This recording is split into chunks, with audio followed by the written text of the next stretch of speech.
दुपारी 1 वाजता म्हणजे 5 डिसेंबरला दुपारी 1 वाजता आझाद मैदानावर शपथविधी होईल अशी माहिती आता समोर आलेली आहे।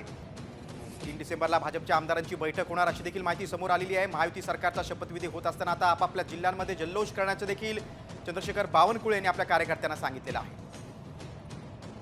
त्यासोबतच प्रत्येक जिल्ह्यातून भाजपचे महत्त्वाचे पदाधिकारी शपथविधी सोहळ्यासाठी उपस्थित राहतील। त्यावेळी सुरक्षेच्या कारणास्तव आता पासेस देण्यात आल्याचा व्यक्तींनाच आता आझाद मैदानात प्रवेश दिला जाईल असे स्पष्ट करण्यात आलेलं आहे। 5 तारखेला अंदाजे 5 तारखेला